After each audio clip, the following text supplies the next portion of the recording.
علی علی حق ہے، علی حق ہے، علی حق ہے، علی علی جدھر حق ہے ادھر مولا، جدھر حق ہے ادھر مولا، جدھر مولا ادھر حق ہے۔ خدا فرما رہا ہے یا احمد، یہ عجیب بات کہ پروردگار نے اپنے حبیب کو معراج کے مسئلے میں محمد کہہ کر آواز نہیں دی، احمد کہہ کر آواز دی صلی اللہ علیہ وآلہ وسلم۔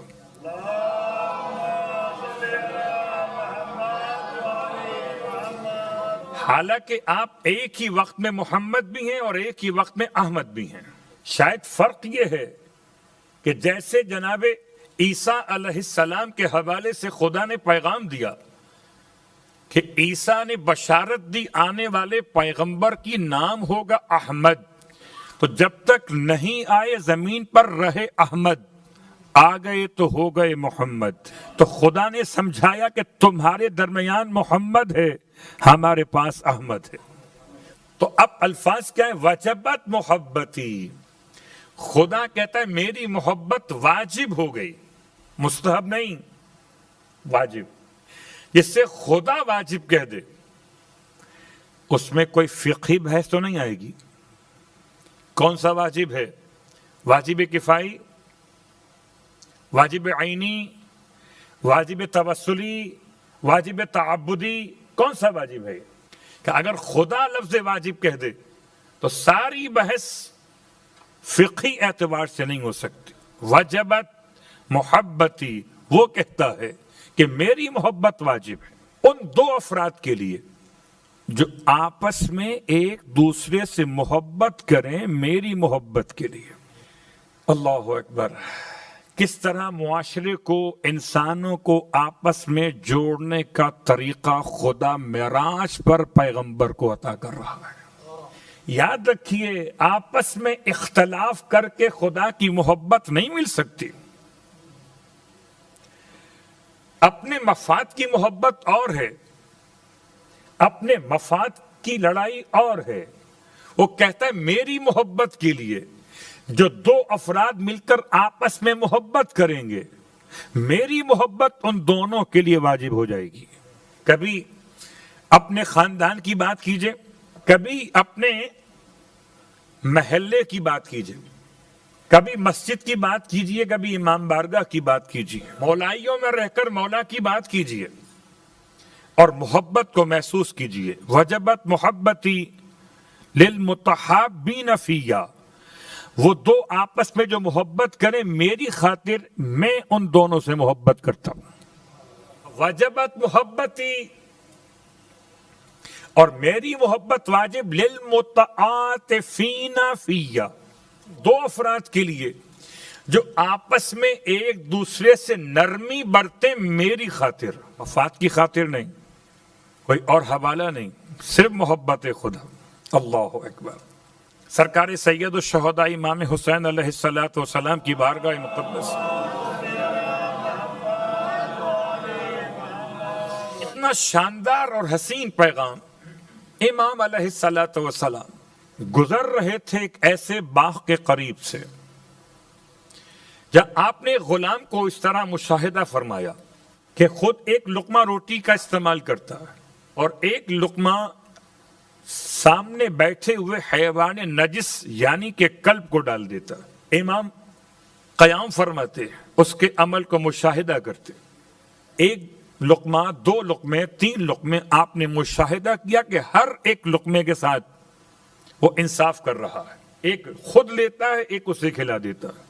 امام علیہ السلام داخل باغ ہوئے اور ارشاد فرما کے داخل ہوئے کہ کیا تم ہمیں اپنے باغ میں داخل ہونے کی اجازت دیتے ہو؟ کیا کریم حسین، کیا مہربان حسین!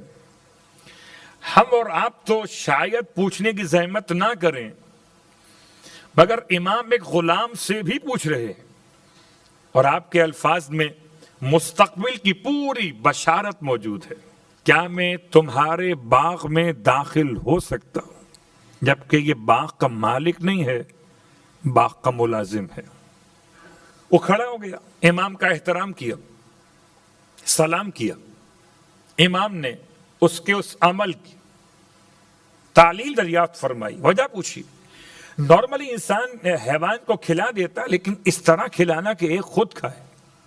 بہت غور کیجیے گا. آج کل بہت بڑا مسئلہ ایسے علاقوں میں کہ جو ترقی یافتہ کہے جاتے ہیں کہ کیا گھروں میں ڈاگ کو پال سکتے ہیں, کیا اسے اپنے ساتھ بٹھا کر کھانا کھلا سکتے ہیں.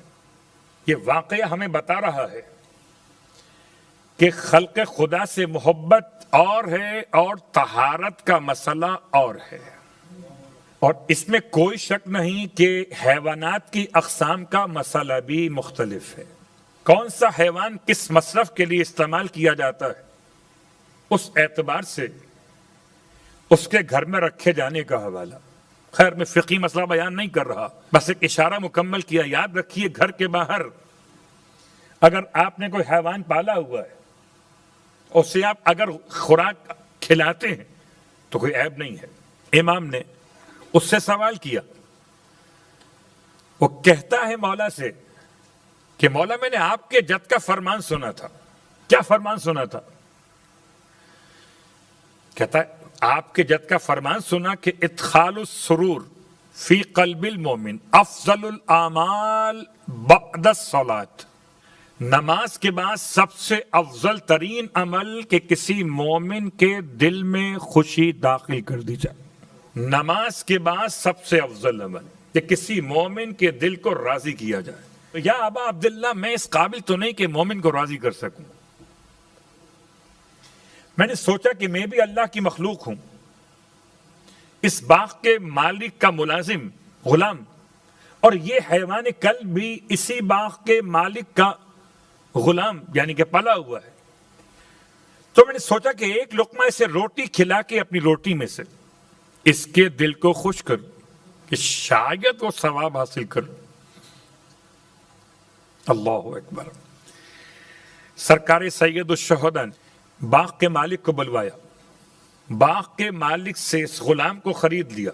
باغ کے مالک نے مولا کی آمد کی برکت سے باغ کو آپ کے نام پر ہبہ کر دیا. امام نے غلام کو آزاد کر کے باغ اس غلام کے حوالے کر دیا. اگر حجت خدا اتنی محبت کرے تو خدا کتنی محبت کرے گا. کسی ایک حیوان پر شفقت کرنے پہ اتنی محبت ہو تو کسی انسان پر اگر نرمی اختیار کی جائے.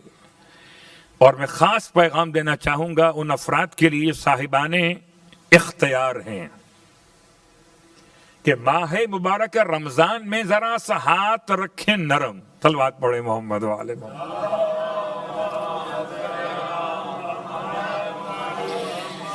اپنے ماتحت افراد پر سختی نہ کریں.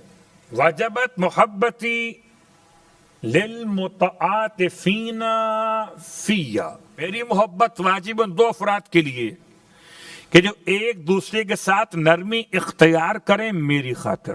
وجبت محبتی للمتواصلین فیا. اور میری محبت واجب ان دو افراد کے لیے جو ایک دوسرے سے ملاقات کریں, تعلقات قائم کریں میری خاطر. تو اگر خدا کی محبت کو حاصل کرنا ہو تو خدا کی محبت خدائی کی محبت میں تلاش کیجیے. اگر آپ نے خدا کی خلق میں محبت کی ہے تو خدا کی محبت آپ تک پہنچے گی. اور آخری جملہ حدیث قدسی آج کی حد تک, وجبت محبتی للمتوکلین علیہ. اور میری محبت واجب ہے ان دو افراد کے لیے, بلکہ صیغہ جمع کا متوکلین, ان تمام کے لیے جو مجھ پر بھروسہ کر رہے. آپ دعائے افطار میں کیا پڑھتے ہیں؟ آخری جملہ وہ علیک توکلت. کبھی اس جملے پہ غور بھی کیا ہے؟ اچھا, میں کل بھی اشارہ کر چکا تھا کہ وقت افطار میں آپ کی کیفیت کیا ہونی چاہیے. سارے دن کی محنت کے بعد ایک وقت آتا ہے وصول یابی کا, جب خدا آپ کو کچھ دینا چاہتا. کہ خدا کا فرمان الصوم لی وانا اجزی بہ. ایک طریقہ اس طرح بھی روایت کا سامنے آیا کہ خدا کہتا روزہ میرے لیے اور میں خود اس کی جزا بن جاؤں گا. تو وقت افطار آپ نے خدا کی بارگاہ میں کہا کہ اللہم لک صمت وہ اللہ رزق کا افطر تو اے خدا میں نے تیرے دیے ہوئے رزق پر افطار کیا اور روزہ رکھا تیرے لیے. اور آخری جملہ وعلیک توکلت تو میں نے تیری ذات پر بھروسہ کیا. نہ تو روزہ ضائع ہوگا، نہ عمل برباد ہوگا، نہ جزا انسان کی خطرے میں پڑے گی. بھروسہ اس پر ہے جو بھولتا نہیں ہے. اللہ اکبر. علی علی حق ہے، علی حق ہے، علی حق ہے، علی علی ہے. جدھر حق ہے ادھر مولا، جدھر حق ہے ادھر مولا، جدھر مولا ادھر حق.